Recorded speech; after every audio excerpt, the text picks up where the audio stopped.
Hi y'all, Bearded Carpenter here. Just got through making some coffee. Feel free to pour you some. You need to watch in tin cups there, they get real hot. You may want to wear a glove or put a rag around it. Good old campfire coffee, the way I like it, hot and stout. And that is hot. I want to talk to you a little bit about picking out your building site. One of the things you want to consider is, can you get to that property pretty easy? Is it landlocked? Is it surrounded by property that's owned by somebody else? And if that be the case, then you have to get an easement to your property. And that can be kind of a hassle, legalities, and it varies from state to state and location. But just make sure that you can get to your property that you buy, or you may already have your property. And if you do, that's good. That's even better. And you want to be sure that the road or the driveway or the lane going to your property, you can get to it or get across it year round. Because when you start to build, you've got to be able to get in there with trucks to bring logs if you have to buy your logs and have them delivered, or cement trucks or lumber trucks, and you want to be able to get in and out without worrying about getting stuck. Now, assuming that you have your property and you have a place that you want to build, there's some other things that you might want to take into consideration, and that's a water source, whether you're going to use a well or have a well drilled, or if you are fortunate enough to have a year-round free-flowing stream close by, or a spring. And you may even be able to have rural water supply.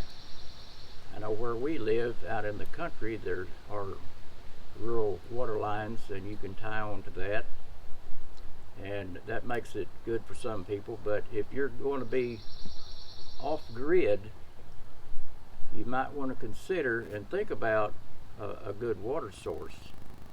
Is it clean and fairly close to the cabin? Now, this little cabin here, we don't have a well, and so when we come here, we bring our own water. And there's been a lot of people who've had to do that to their cabins. They didn't have a water source close by, and they would either have to haul water or dig a well or whatever. I know down at the foot of this hill where my dad grew up, their well was a pretty good ways from the house, and they would have to go down there every day and haul water in buckets back to the house. And that can get to be a hassle. That can get to be a chore. But people did that, and since that was the only water source they had, they got used to doing that. Let's talk about electricity. I like having electricity.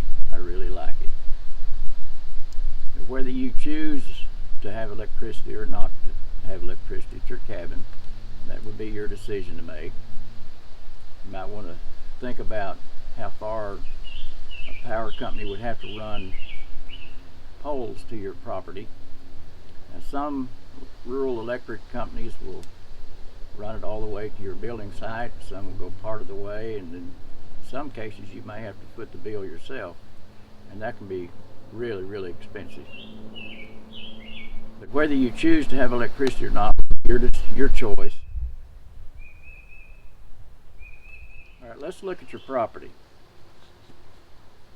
It'd be good if you could walk across that property in the wet season and the dry season of the year, because you definitely don't want to build your cabin where it's going to be wet during the wet season.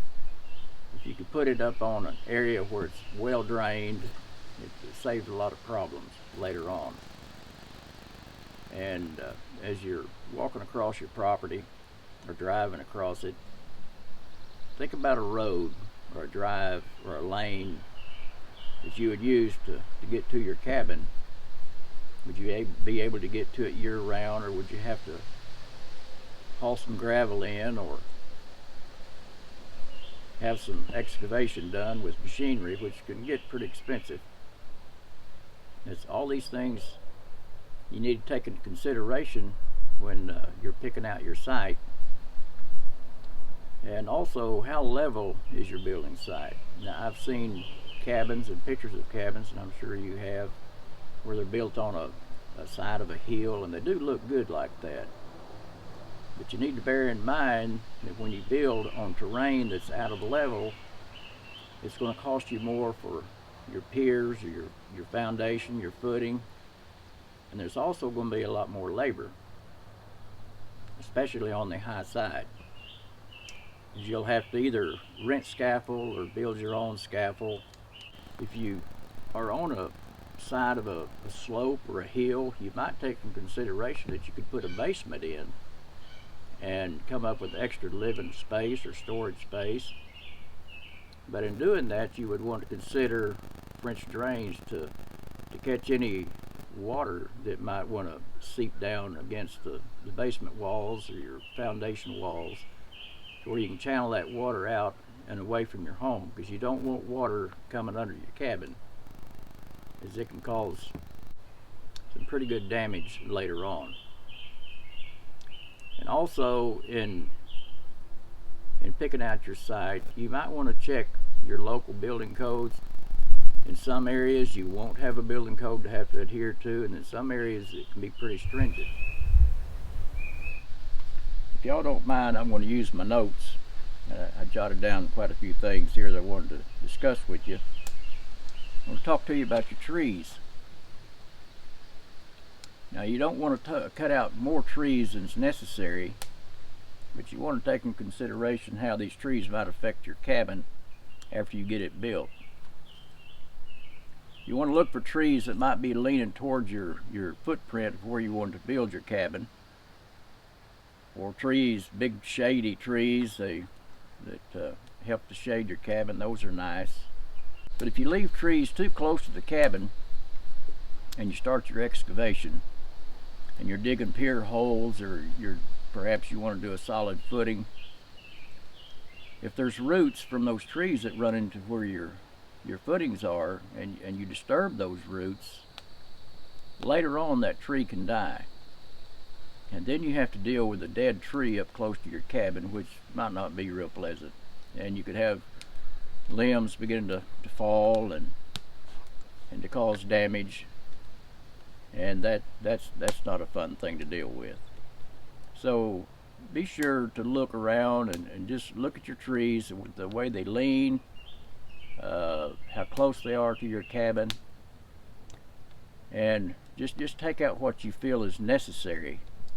But you can also, if you have to, you can take out trees later. Another thing to consider would be a septic system.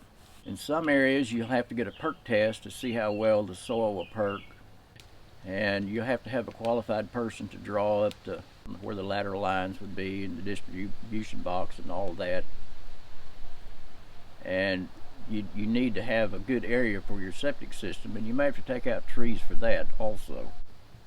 It's always good to check out what building codes might be in your area, because they vary from place to place.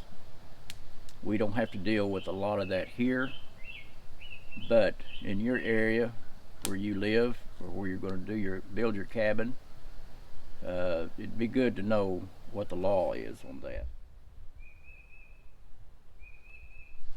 I want to touch briefly on the size of your cabin.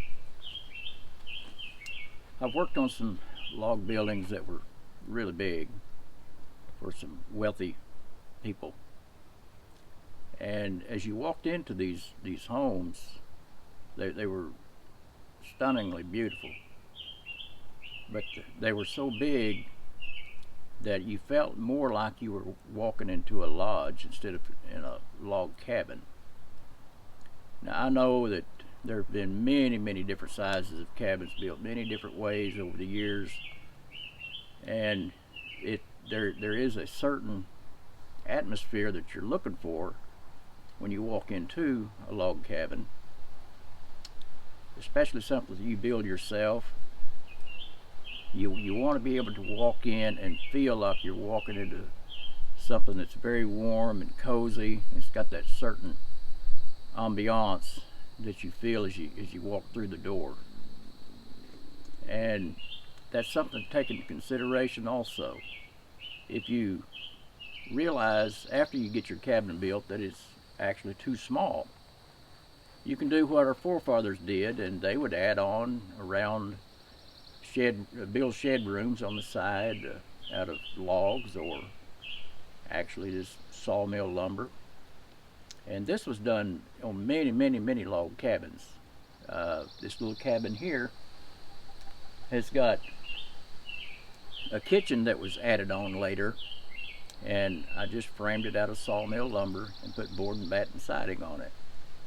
And it actually added to the looks of the cabin.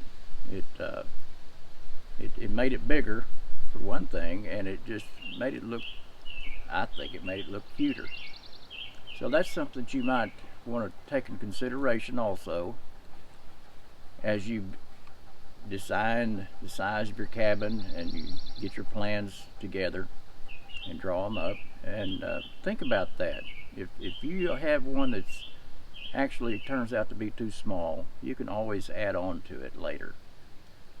I want to thank y'all for joining me for a cup of coffee and a little discussion about your site for your cabin.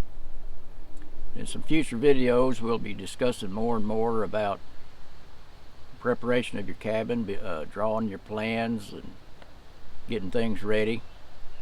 And be honest with you, I can't wait to get an axe back in my hands. I'm ready to swing a broad axe. So join us in the future videos, and we thank you for taking the time out to spend a little time with us. God bless.